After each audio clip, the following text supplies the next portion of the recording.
Book 3, 8th edition, chapter number 1, exercise 1C, question number 11. The time taken t seconds for a pendulum to complete one oscillation is given by the formula t is equal to 2 pi square root L upon G, where L meter is the length of the pendulum and G is taken to be 10 minutes per second square. Okay, first part में हमें दिया हुआ है कि express L in term of T and G. Part 1 में हमें L को subject बनाना है, तो हम स्टार्ट करते हैं first part.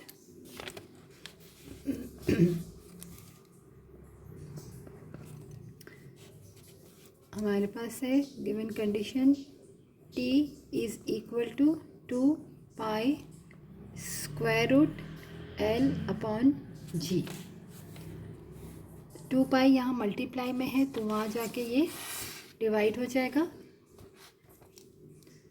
t divided 2 pi is equal to square root l upon g. Square root को कैंसिल करने के लिए हम क्या करते हैं, squaring both sides. t upon 2 pi का whole square is equal to square root l upon g का स्क्वायर.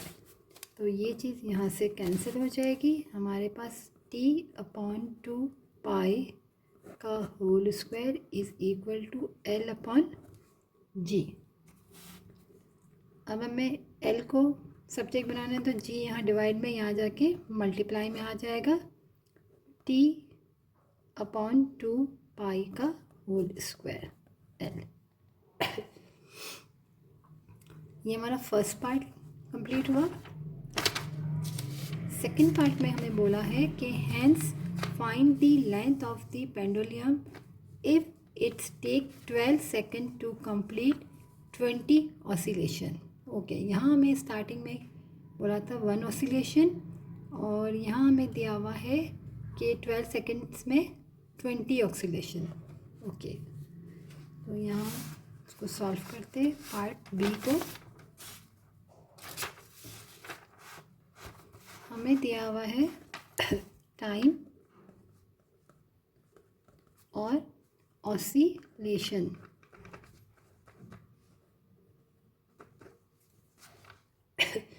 ट्वेल्व सेकेंड में हमारे पास 20 ऑसिलेशन और 1 सेकेंड में हमारे पास है x. यहाँ हमें बोला था कि the time taken t second यानी कि 1 पर second for a pendulum to complete 1 oscillation is given by the formula. Right, तो अब हम क्या करेंगे, यहाँ से क्रॉस मल्टीप्लाई कर लेंगे इसको. 12 multiply by 1 is equal to 20x. 12 को हम 20 से डिवाइड कर ले तो x, और यहाँ आ जाएगा हमारे पास 2 10s are 20, 2 6 are 12, 2 3s are 6, 2 5s are 10.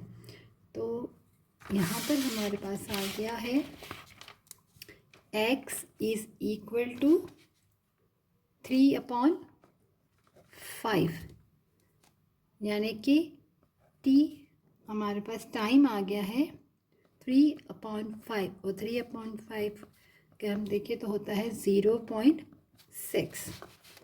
क्योंकि अगर हम निकालें 3 और 5, 3 छोटा है तो 0 पॉइंट, यहाँ पर हमने 0 लगाया, 5 6 30. तो हमारे पास टाइम आ गया है 0.6. ये हमारे पास for 1 oscillation, for 1 oscillation. Right, तो यहाँ हमें लेंथ फाइंड करनी है तो हम लेंथ फाइंड कर लेते हैं.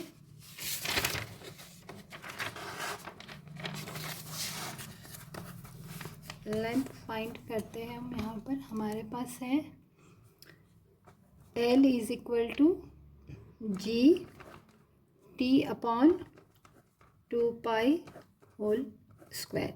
ये हमारे पास लेंथ आई थी, यहाँ हम पुट कर देते हैं जी हमारे पास, यानी कि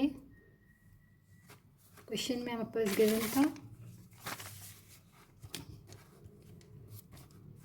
where L meter is the length of the pendulum and G is taken to be 10 minute per second square। तो यहाँ हमारे पास G जो दिया हुआ है वो 10 दिया हुआ है। टाइम हमारे पास कितना आया था 0.6 डिवाइडेड 2 और पाई की वैल्यू होती है 3.142 का whole square. L is equal to 10 0.6 divided 2 को अगर हम 3.142 से मल्टीप्लाई कर दे तो यहाँ हमारे पास आ जाएगा 6.284 का whole square. L is equal to 10। अब 0.6 का हम स्क्वायर निकालें तो 0.36 डिवाइडेड और 6.284 का स्क्वायर निकालेंगे तो आ जाएगा हमारे पास 39.48। अब L को अगर हम मल्टीप्लाई कर दे 10 को हम यहाँ मल्टीप्लाई कर दे, क्योंकि 10 यहाँ मल्टीप्लाई हो रहा है तो हमारे पास हो जाएगा 3.6 डिवाइडेड 39.48।